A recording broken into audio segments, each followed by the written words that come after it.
SSLC ಪರೀಕ್ಷೆ 2021ರಲ್ಲಿ ಪ್ರಶ್ನೆ ಪತ್ರಿಕೆ ಸ್ವರೂಪ ಬದಲಾಗಿದೆ. ಅದು ಬಹು ಆಯ್ಕೆ ಪ್ರಶ್ನೆಗಳನ್ನು ಹೊಂದಿರುತ್ತೆ. ಅದಕ್ಕಾಗಿ ನಾವುಗಳು ಪ್ರತಿ ಪಾಠದಿಂದ ಬಹು ಆಯ್ಕೆ ಪ್ರಶ್ನೆಗಳನ್ನು ಅತಿ ಮುಖ್ಯವಾಗಿರತಕ್ಕಂಥ ಸಂಭವನೀಯ ಪ್ರಶ್ನೆಗಳನ್ನೇ ನೋಡ್ತಾ ಇದ್ದೀವಿ. ಇದಕ್ಕಿಂತ ಮುಂಚೆ ಇದು 3ನೇ ಭಾಗದ ವಿಡಿಯೋ ಇದೆ, ಆಮ್ಲಗಳು, ಪ್ರತ್ಯಾಮ್ಲಗಳು ಮತ್ತು ಲವಣಗಳು ಅಂತಕ್ಕಂಥ ಪಾಠದ. ಇದಕ್ಕಿಂತ ಮೊದಲು 2 ಭಾಗಗಳ ವಿಡಿಯೋಗಳನ್ನು ಅಪ್ಲೋಡ್ ಮಾಡಿದ್ದೀನಿ.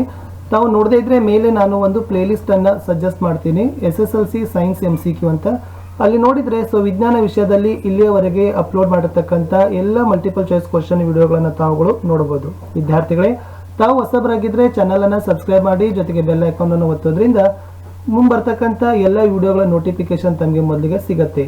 ತಾವುಗಳು ನಮ್ಮ ಟೆಲಿಗ್ರಾಮ್ ಗ್ರೂಪ್ಗೆ ಜಾಯ್ನ್ ಆಗಲು ಮರೆಯದಿರಿ. ಯಾಕಂದ್ರೆ ಯೂಟ್ಯೂಬ್ ಇಂದ ಏನಾಗುತ್ತೆ, 24 ಗಂಟೆಯಲ್ಲಿ ಕೇವಲ 3 ವಿಡಿಯೋಗಳ ನೋಟಿಫಿಕೇಶನ್ ಮಾತ್ರ ನಿಮಗೆ ತಲುಪಿಸುತ್ತೆ. ನಾವು ಪ್ರತಿದಿನ ದಿನದಲ್ಲಿ 5 ವಿಡಿಯೋಗಳನ್ನು ಅಪ್ಲೋಡ್ ಮಾಡೋದ್ರಿಂದ ನಿಮಗೆ ಹಾಕ್ತಕ್ಕಂಥ ಮುಂದೆ ಎಕ್ಸ್ಟ್ರಾ ಆಗ್ತಕ್ಕಂಥ ವಿಡಿಯೋಗಳ ನೋಟಿಫಿಕೇಶನ್ ಬರೋದಿಲ್ಲ.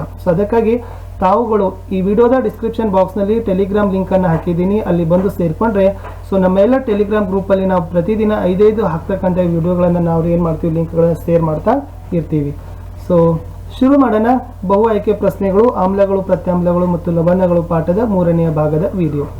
ಇದಕ್ಕಿಂತ ಮುಂಚೆ ನಾನು ಒಟ್ಟು 32 ಪ್ರಶ್ನೆಗಳನ್ನು ಮೊದಲ 2 ಭಾಗಗಳಲ್ಲಿ ಹಾಕಿದ್ದೀನಿ, ತಪ್ಪದೆ ನೋಡಿ. ಮುಂದುವರಿಸೋಣ 33ನೇ ಪ್ರಶ್ನೆಯಿಂದ. ಪ್ರಶ್ನೆ ಸಂಖ್ಯೆ 33 ಇದೆ. ಹಲ್ಲಿನ ಸವೆತಕ್ಕೆ ಕಾರಣವಾದ pH ಮೌಲ್ಯ, ಅಂದ್ರೆ ಹಲ್ಲಿನ ಸವೆತಕ್ಕೆ ಕಾರಣವಾಗಿರ್ತಕ್ಕಂಥ pH ಮೌಲ್ಯದ ವ್ಯಾಪ್ತಿ ಎಷ್ಟಿರುತ್ತೆ? ಆಯ್ಕೆ 1 5.6, ಆಯ್ಕೆ 2 5.6ಕ್ಕಿಂತ ಹೆಚ್ಚು, ಆಯ್ಕೆ 3 5.5ಕ್ಕಿಂತ ಕಡಿಮೆ, ಆಯ್ಕೆ 4 5ರಿಂದ 6 pH ಮೌಲ್ಯದ ವ್ಯಾಪ್ತಿ ಅಂತ ಹೇಳ್ತಾರೆ. ಹಾಗಾದ್ರೆ ಹಲ್ಲಿನ ಸವೆತಕ್ಕೆ ಕಾರಣವಾಗಿರ್ತಕ್ಕಂಥ pH ಮೌಲ್ಯ ಅದು 5.5ಕ್ಕಿಂತ ಕಡಿಮೆ ಇರ್ತದೆ. ಆಯ್ಕೆ ಸಂಖ್ಯೆ 3 ಸರಿಯಾಗಿರ್ತಕ್ಕಂಥ ಉತ್ತರ ಇತ್ತು. ಮುಂದಿನ ಪ್ರಶ್ನೆಗೆ ಹೋಗೋಣ. ಪ್ರಶ್ನೆ ಸಂಖ್ಯೆ 34. ತುರಿಕೆ ಗಿಡದ ಉರಿಯುವ ನೋವಿಗೆ ಕಾರಣವಾದ ಆಮ್ಲ ಯಾವುದು? ವೆರಿ ಇಂಪಾರ್ಟೆಂಟ್ ಆಗಿರ್ತಕ್ಕಂಥ ಕ್ವಶನ್ ಇದೆ. ತುರಿಕೆ ಗಿಡದ ಉರಿಯುವ ನೋವಿಗೆ ಕಾರಣವಾಗಿರ್ತಕ್ಕಂಥ ಆಮ್ಲ. ಆಯ್ಕೆ 1 ಸೋಡಿಯಂ ಆಮ್ಲ, ಆಯ್ಕೆ 2 ಮೆಗ್ನೀಸಿಯಂ ಆಮ್ಲ, ಆಯ್ಕೆ 3 ಮೆಥನೈಕ್ ಆಮ್ಲ, ಆಯ್ಕೆ 4 ಆಕ್ಸಾಲಿಕ್ ಆಮ್ಲ. ತುರಿಕೆ ಗಿಡದ ಉರಿತಕ್ಕಂಥ ನೋವಿಗೆ ಕಾರಣವಾಗಿರ್ತಕ್ಕಂಥ ಆಮ್ಲ ಯಾವುದಪ್ಪ ಅಂದ್ರೆ ಆಯ್ಕೆ ಸಂಖ್ಯೆ 3 ಮೆಥನಾಯಿಕ್ ಆಮ್ಲ ಅಂತಕ್ಕಂಥದ್ದು ಇತ್ತು. ಬಹಳ ಇಂಪಾರ್ಟೆಂಟ್ ಆಗಿರ್ತಕ್ಕಂಥದ್ದು ಇದೆ. ಇದ್ರ ಬಗ್ಗೆ ತಾವುಗಳು ಬಹಳಷ್ಟು ಗಮನವನ್ನ ಹರಿಸಬೇಕು. ಮುಂದಿನ ಪ್ರಶ್ನೆ ಬಂತು, ಆಮ್ಲಗಳು ಉತ್ಪತ್ತಿ ಮಾಡುವುದು. ಆಮ್ಲಗಳು ಏನನ್ನ ಉತ್ಪತ್ತಿಯನ್ನ ಮಾಡ್ತವೆ ನೋಡೋಣ.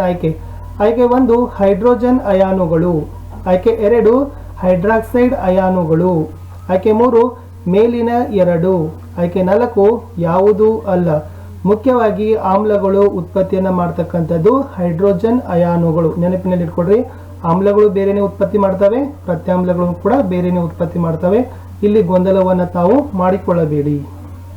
ಮುಂದಿನ ಗೊತ್ತಾಯ್ತಲ್ಲ, ಆಮ್ಲಗಳು ಉತ್ಪತ್ತಿ ಮಾಡ್ತಕ್ಕಂಥದ್ದು ಕೇವಲ ಹೈಡ್ರೋಜನ್ ಅಯಾನುಗಳನ್ನು. ಆಯ್ಕೆ 1 ಸರಿ ಇತ್ತು.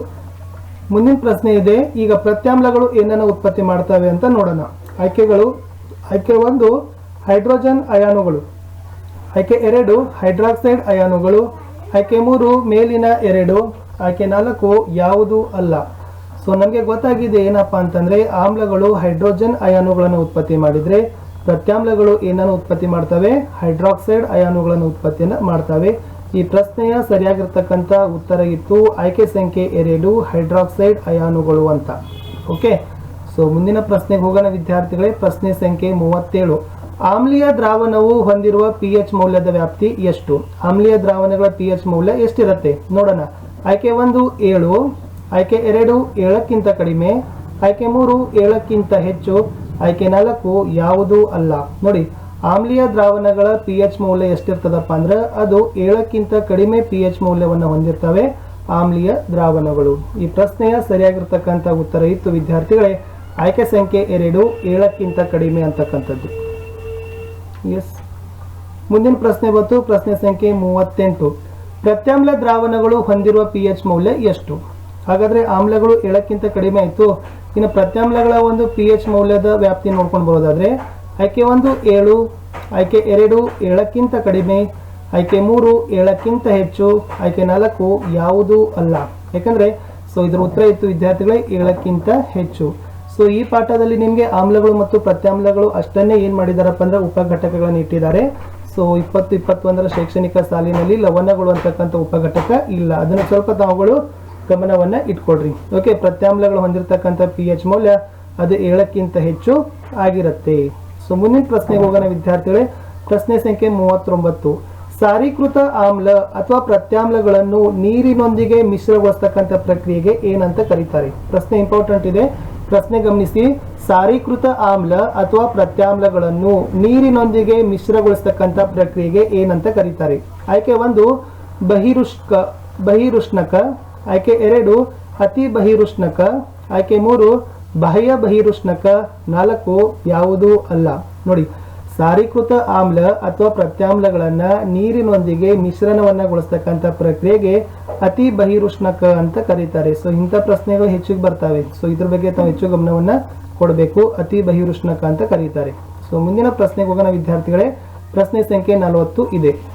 ಒಬ್ಬ ವ್ಯಕ್ತಿ ಅತಿಯಾದ ಆಹಾರ ಸೇವನೆಯ ನಂತರ ಆಮ್ಲೀಯತೆಯಿಂದ ಬಳಲುತ್ತಿದ್ದರೆ ಅವನಿಗೆ ಸೂಚಿಸುವ ಆಹಾರ ಏನು? ನೋಡಿ, ಏನ್ ಕೇಳಿದ್ದಾರೆ, ಒಬ್ಬ ವ್ಯಕ್ತಿ ಬಹಳಷ್ಟು ಅತಿಯಾಗಿ ಆಹಾರ ಸೇವನೆಯನ್ನ ಮಾಡ್ತಾನೆ, ಆತನಿಗೆ ಅನಂತರ ಆಮ್ಲೀಯತೆ ಆಗ್ತದೆ, ಅಸಿಡಿಟಿ ಆಗ್ತದೆ. ಓಕೆ, ಆವಾಗ ನೀವು ಯಾವ ಆಹಾರವನ್ನ ಅವನಿಗೆ ತೆಗೆದುಕೊಳ್ಳಲಿಕ್ಕೆ ಸೂಚನೆಯನ್ನ ಮಾಡ್ತೀರಿ? ನೋಡುವ ಆಯ್ಕೆಗಳು: ರಾಗಿ ಮುದ್ದೆ ತಿನ್ಲಿಕ್ಕೆ ಹೇಳ್ತೀರಾ, ಅಥವಾ ರೊಟ್ಟಿ ಮತ್ತು ಅನ್ನ, ಅಥವಾ ಮಾಂಸಾಹಾರ ಊಟ ಯೋಗ್ಯ ಅಂತ ಸೂಚಿಸ್ತೀರಾ, ಅಥವಾ ನಿಂಬೆ ರಸ ಮತ್ತು ಉಪ್ಪನ್ನು ತೆಗೆದುಕೊಳ್ಳಲಿಕ್ಕೆ ಸೂಚಿಸ್ತೀರಾ?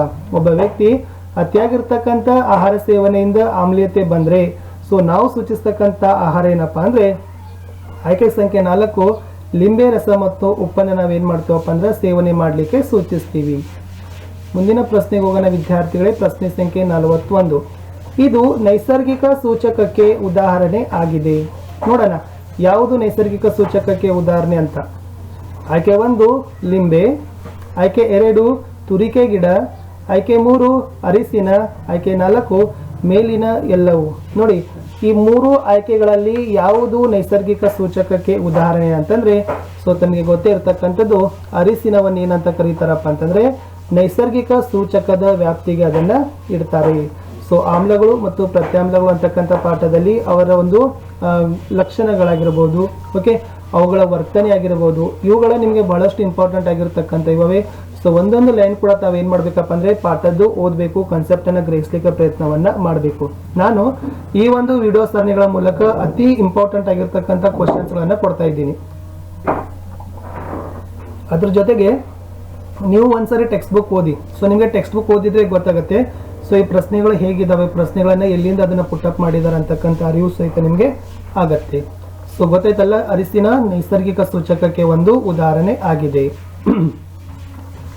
ಮುಂದಿನ ಪ್ರಶ್ನೆ ಬಂತು, ಇದು ಸಂಶ್ಲೇಷಿತ ಸೂಚಕಕ್ಕೆ ಉದಾಹರಣೆ. ಹಾಗಾದ್ರೆ ಯಾವುದು ಸಂಶ್ಲೇಷಿತ ಸೂಚಕ ನೋಡೋಣ.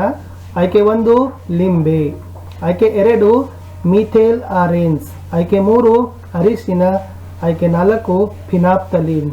ಸೊ ಈಗಾಗಲೇ ನಿಮ್ಗೆ ಗೊತ್ತೇ ಆಗಿದೆ ನೈಸರ್ಗಿಕವಾಗಿರ್ತಕ್ಕಂಥ ಸೂಚಕ ಅರಿಸಿನ ಅಂತ ಕರಿತೀರಿ. ಹಾಗಾದ್ರೆ ಸಂಶ್ಲೇಷಿತ ಸೂಚಕಕ್ಕೆ ಉದಾಹರಣೆ ಯಾವುದು? ಎಸ್, ನಾವೆಲ್ಲ ಓದಿದ್ದೀರಿ ಅಂತ ಅನ್ಸುತ್ತೆ. ಆಯ್ಕೆ ಸಂಖ್ಯೆ 2 ಮೀಥೇಲ್ ಆರೆಂಜ್ ಅಂತಕ್ಕಂಥದ್ದು ಏನಪ್ಪಾ ಅಂತಂದ್ರೆ ಅದು ಸಂಶ್ಲೇಷಿತ ಸೂಚಕಕ್ಕೆ ಉದಾಹರಣೆ ಆಗಿದೆ. ಮುಂದಿನ ಪ್ರಶ್ನೆಗೆ ಹೋಗೋಣ. ಪ್ರಶ್ನೆ ಸಂಖ್ಯೆ, ಇದು ಸ್ಲೈಡ್ ಕಾಪಿ ಆಗಿದೆ. ಇಲ್ಲಿ ಒಂದು ಸಮೀಕರಣವನ್ನ ಕೊಟ್ಟಿದ್ದಾರೆ. ಸೊ ಸಮೀಕರಣವನ್ನ ಮೊದಲಿಗೆ ತಾವುಗಳನ್ನು ನೋಡ್ಕೊಡ್ರಿ. ಈ ಸಮೀಕರಣದಲ್ಲಿ ಪ್ರಶ್ನಾರ್ಥಕ ಚಿಹ್ನೆ ಇದೆಯಲ್ಲ, ಅಲ್ಲಿ ಏನನ್ನ ಬರ್ತದ ಅಂತ ಕೇಳಿದ್ದಾರೆ.